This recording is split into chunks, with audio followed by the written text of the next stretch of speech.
This dinner gets bigger and bigger and bigger. Thanks for inviting me. Please have a seat if you have one. If you don't, come on up with me. Adriano, thanks for that introduction. Thank you to Nanette and the 42 members of the Congressional Hispanic Caucus. A record. The latest projections from the Social Security Trustees Program combined funds may run out in 2034, at which 80% of benefits will be payable. And the fund used to pay retirement benefits may run out even sooner in 10 years, at which point 77% of benefits will actually be payable as well. And during a Senate hearing, the SSA Chief Secretary stated that Social Security is a pay-as-you-go program, and up to $160,000 earnings are subject to payroll taxes. In 1983, when major bills were enacted to shore up Social Security trust funds, 90% of uncovered benefits fell below the terrible maximum. And since then, it has remained above that same level. And even the Senate Budget Committee chairman has touted this bill, which is called the Medicare and Social Security Fair Share Act. It would require wages above $400,000 to be taxed for Social Security. Other Democrats also support the idea of making high earners pay a large sum into the program. Representative Larson and the senators introduced the Social Security 2100 Act bill with more than 200 Democratic co-sponsors, calling for applying Social Security payroll taxes to incomes of over $200,000, while also having the wealthy pay taxes on the businesses and income investments as well. Polls have shown that raising Social Security payroll tax is a popular topic with the public. Yet the recent Senate hearing, some leaders and experts questioned what is the right approach to help people out with their American stimulus cash. But so far, Democrats' proposals would actually push the marginal tax rate to over 50%, and many would break Joe Biden's promise not to raise taxes on anyone making less than $400,000. Even Grassley argued this. The next cost of living increase for Social Security recipients is projected to be slightly better than previously estimated, but still the lowest in years. The Senior Citizens League predicts that. And also, they have estimated that in mid-June 2024, COLAs could be somewhere around 2.7%, a huge drop-off from 2023's 8.7% increase. And the latest, slightly larger estimate comes despite cooling inflation, which generally has the opposite effect on social asset. And now, in Maine, all recipients of the SNAP program will have their monthly benefits delivered to them by today. SNAP benefits are distributed to eligible residents from the 10th to the 14th of every month, with all beneficiaries scheduled to have their benefits by the month of July by Friday. Now, the next round of SNAP payments will also begin on August 10th. The state of Texas will complete issuing SNAP benefits worth up to $1,700 for a month of July this week. Texas has a long window for issuing payments, lasting through the first 10 days in a month. Even the amount received depends on one family size. A single household will receive $281, and an 8-member household will receive $1,700. But on a federal level, some House representatives want to expand the number of food stamp recipients subject to work requirements and time-limited food benefits. By raising the age of people, members are writing the bill against the backdrop of extraordinary uncertainty in the economy and inflation, including the cost of food is so high that the Federal Reserve is willing to risk a recession to slow the prices down. Economic disruptions are caused by the crisis in the robust labor market is expected to weaken in the months ahead.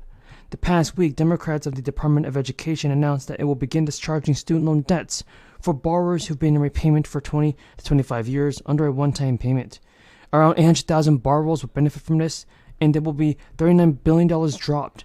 Joe Biden said the previous announcement is a one-time adjustment and will become an even more important lifeline for struggling borrowers than repayments start in September. The one-time payment adjustment the Education Department had counts certain months that were previously ineligible towards student loan forgiveness. But now, everybody, the Education Department announced a one-time payment adjustment for all direct loans and federally owned family education loans. Now, the adjustment to student loan accounts will go toward helping borrowers get closer to forgiveness under the income-driven plans. And after this adjustment, people should be getting stimulus payments because the one-time payment adjustment helps to reverse some of the damage caused by loan services that did not properly track deferments or steer borrowers to forbearance. Instead of children. That's the American dream. That's what we strive for. That's what we sacrifice for. And that's what Democrats' radical policies are destroying. Today, the ex-chairman of the Federal Reserve said the U.S. economy is heading towards stagflation for the first time since the 1970s. Remember, in the 1970s, Democrats had control, at then late 70s, of the White House, of the Senate. Schumer called on the Labor Department to join him in his fight to get Biden to forgive $50,000 in federal student loan debt. During a roundtable with Elizabeth Warren and union leaders, Schumer said there was a false narrative about whose student debt cancellation would benefit. Schumer stated, "Let's dispel one awful myth right here. That is not a problem that concerns the wealthy or the Ivy League. It's affecting working class people." Schumer also appeared to be speaking directly to Biden, who has repeatedly framed canceling student debt as a handout to the well-off. Schumer and lawmakers have made it clear that they will continue to push for student debt cancellation, and the Biden administration is grappling with the fact that the idea of student debt forgiveness infuriates many Americans, including those who never borrowed for their education or went to college. Taxes on employees making more than $400,000. The bill has gained some support, but has so far stalled in Congress. A big update, everybody. For Social Security and stimulus checks, eligible people can start applying today for additional stimulus assistance, and there are several programs that have been created that are aimed to providing financial help to Americans during this time. Today, people in Connecticut were able to start applying for a tax rebate just for families. The rebate, which was created as part of the budget bill that the governor signed into law last month, provides taxpayers with a state tax rebate of up to $250 per child for a maximum of 3 children. Any Connecticut resident who claimed at least one dependent, 18 or younger, on their 2021 tax return may be eligible as well. And while not everyone was qualified to receive the rebate, the Department of Revenue Services estimated more than 300,000 households can meet eligibility. Those applicants may see the extra money relatively soon.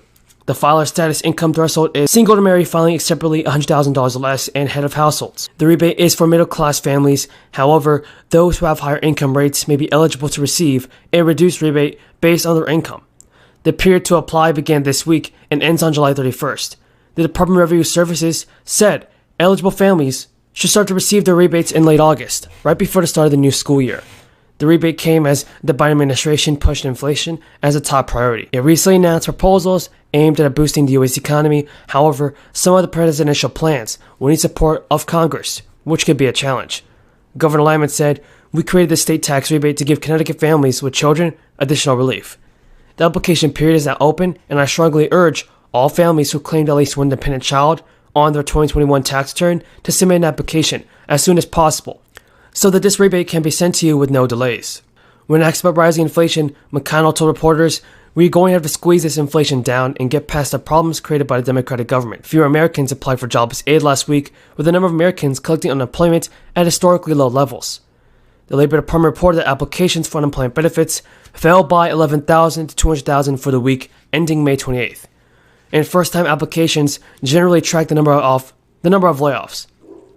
The 4-week average for claims, which evens out some of the weekly volatility, dipped by 500 from the previous week to 206,000.